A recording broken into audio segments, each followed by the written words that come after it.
আমি গোপাল পুজো করি, মাছ মাংস কেন খাই, এই নিয়ে অনেকে অনেক রকম কথা বলছো। তো এই নিয়ে আমি কোনো কথা বাড়াতে চাই না আর তর্কও করতে চাই না। আমার যতদিন আত্মায় যাবে আমি ততদিন মাছ মাংস খাবো আর গোপালকেও পুজো করব। তো আজ খেতে বসেছি মহাপ্রভুর প্রসাদ, কত কিছু দিয়ে মহাপ্রভুর ভোগ দেওয়া হয়। তুলসীর মালা পরে মাছ মাংস খায়, আবার গোপাল পুজো করে, এরকমই কমেন্ট আসে আমার কমেন্ট বক্সে। তুলসীর মালা পরে মাছ মাংস খাই, গোপাল পুজো করি, মাছ মাংস খাই, তাই আমি কি খুব অপরাধী গো? আমি যদি সত্যি খুব অপরাধী হয়ে থাকি তোমরা কিন্তু কমেন্টে অবশ্যই জানাবে। রাধে রাধে। আমি অধম শ্রী কেশব বিশ্বাস। ভগবানের ভক্তি করবেন ভালো কথা। ভগবানের 64 অঙ্গের ভক্তি রয়েছে, তারপর নববিধা ভক্তি, তারপর পঞ্চরসে ভাবিত হয়ে ভগবানের ভক্তি, অন্তিমে 2 প্রকারের ভক্তি। তার মধ্যে এই যে পঞ্চরসে ভাবিত হয়ে যে ভগবানের ভক্তি, এই ভক্তি হলো সখ্য, দাস্য, মধুর, শান্ত এবং বাৎসল্য। এই যে পঞ্চরসে ভাবিত হয়ে ভগবানের ভক্তি করা হয়, তার মধ্যে যে বাৎসল্য প্রেম রয়েছে, সেই বাৎসল্য প্রেমে ভাবিত হয়ে যে ভক্তি করা হয়, সেই ভক্তি হলো ভগবানের এই গোপাল সেবা। ভগবানকে নিজের সন্তান সদৃশ, নিজের পুত্রের ন্যায় নিজের সন্তানের মতো ভালোবাসা, প্রেম, সেবা করাকেই বাৎসল্য প্রেম বলা হয়। তাই এখানে যে মাসিমাটি ভগবানের গোপাল সেবা করছেন, তিনি বাৎসল্য প্রেমেই ভগবানের ভক্তি করছেন। কিন্তু উনি নিজেই বলছেন যে আমি কণ্ঠে তুলসী মাল্য পরিধান করেছি এবং গোপাল সেবা করি, কিন্তু আমি মাছ মাংস ভক্ষণ করি।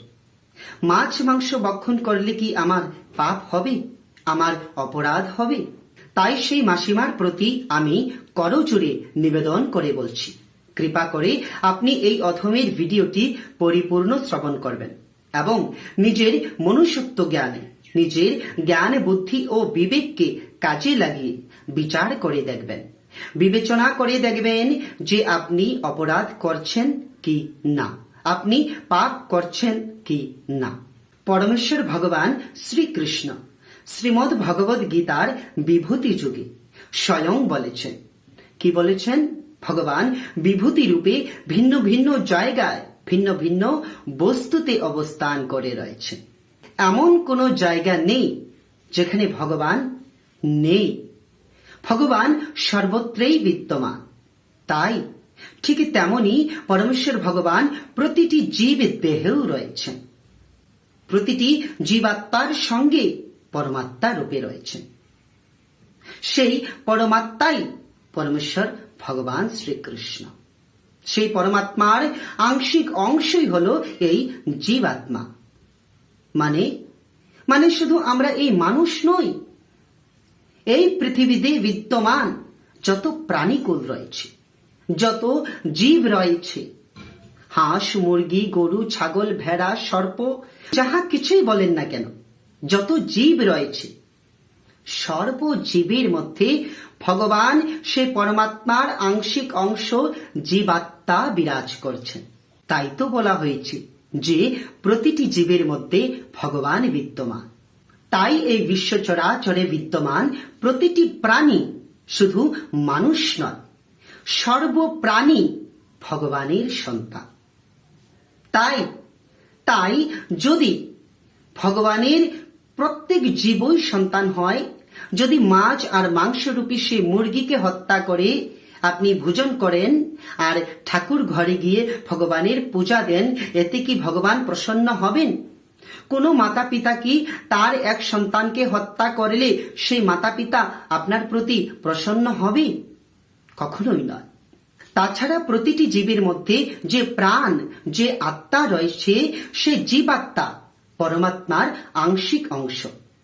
সেই পরম পিতা পরমেশ্বর ভগবানের আংশিক অংশই হলো প্রতিটি জীব দেহে যে আত্মা, যে চৈতন্যরূপী আত্মা রয়েছে। এখন আপনি মাছের ভিতরেও যে আত্মা রয়েছে, মুরগির ভিতরেও যে আত্মা রয়েছে, সেই আত্মাকে আঘাত করার প্রয়াস করছেন। সেই মাছকে হত্যা করে আপনি রন্ধন করে ভোজন করছেন, সেই মুরগিকে আপনি হত্যা করছেন। সেই মুরগি এবং মাছের মধ্যে কি প্রাণ ছিল না? তাদের মধ্যে কি আত্মা ছিল না? সেই আত্মাকে আঘাত করেছেন, সেই আত্মাই তো পরম পিতা পরমেশ্বরের আংশিক অংশ। তাহলে বিচার করে দেখুন তো, কোনো না কোনো এক প্রকারে ভগবানের প্রতি আঘাত করা হয়নি তো? হ্যাঁ, ভগবানের প্রতি আঘাত করা হয়েছে। একেতি তো সর্বজীব ভগবানের সন্তান সদৃশ, তাই ভগবানের সৃষ্টি বা ভগবানের সন্তানের প্রতি আঘাত করলেও ভগবান কখনোই প্রসন্ন হবেন না। এবং দ্বিতীয়তে, প্রতিটি জীব দেহে যে আত্মা, যে চৈতন্য শক্তি জীবাত্মা, সেই জীবাত্মাই হলো পরম পিতা পরমেশ্বরের আংশিক অংশ। তাই অংশের প্রতিও আঘাত করা হয়েছে।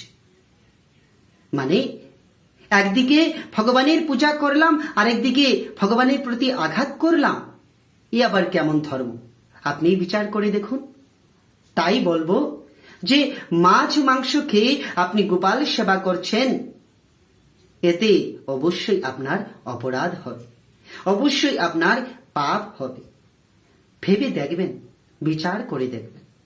আমার কথা নয়, শ্রীমদ্ ভগবদ গীতার কথা, ভক্তগণের কথা, ভগবানের কথা কখনোই মিথ্যা নহে গো মাসিমা।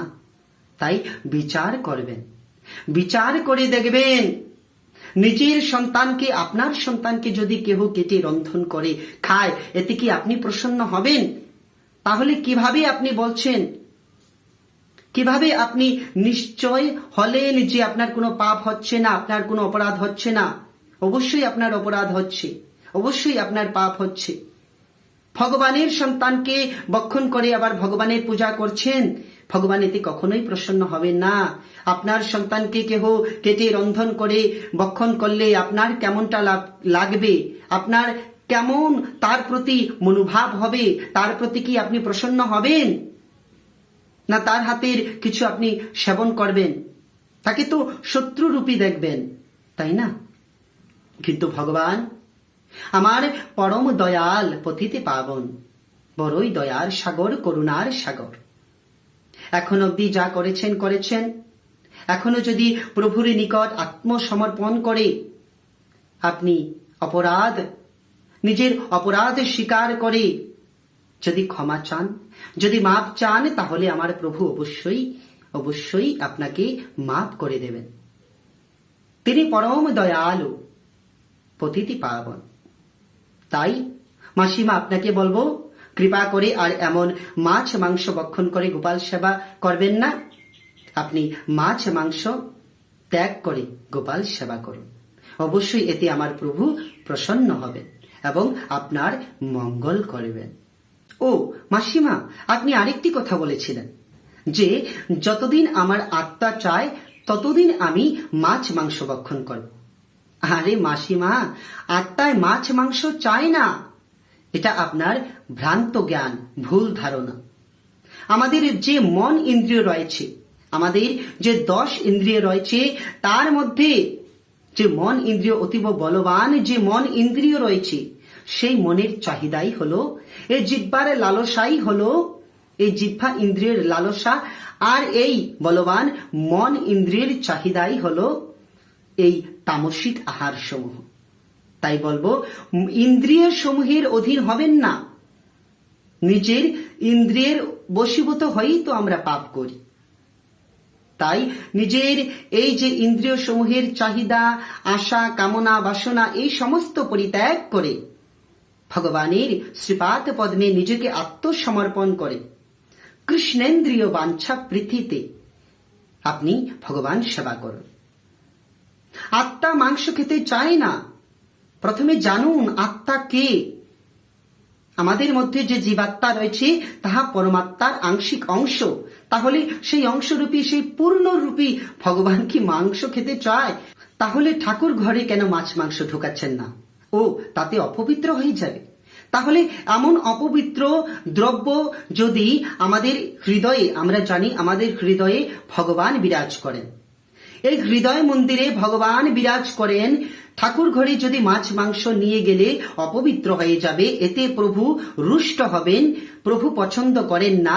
তাহলে এই হৃদয় মন্দিরে যে ভগবান বিরাজ করছেন, এই হৃদয় মন্দিরে কিভাবে মাছ মাংস ঢুকাচ্ছেন? এতে কি অপরাধ হবে না? আপনি স্বয়ং বিচার করুন। আত্মায় মাছ মাংস খেতে চায় না, আত্মার আহার তো হরিনাম। আমাদের এই জীবন ধারণের জন্যে, আমাদের বেঁচে থাকার জন্যে ভোজন করতে হয়, তাই আমরা বেঁচে থাকি। কিন্তু আত্মার আহার এই ভোজন নহে। আত্মার আহার হলো হরিনাম। হরে কৃষ্ণ কৃষ্ণ কৃষ্ণ হরে হরে, হরে রাম রাম রাম হরে হরে। এই যে 16 নাম 32 অক্ষর, এই যে তারক ব্রহ্ম মহামন্ত্র হরিনাম, এই হরিনামই হলো আত্মার আহার। তাই আত্মার আহার মাছ মাংস নয়। পরম পিতা পরমেশ্বর ভগবান শ্রীকৃষ্ণ প্রত্যেকের মধ্যেই সৎ বুদ্ধি প্রদান করুক, প্রত্যেকের সর্বাঙ্গীন মঙ্গল করুক এবং সঙ্গে উনিও ভালো থাকুক। রাধে রাধে।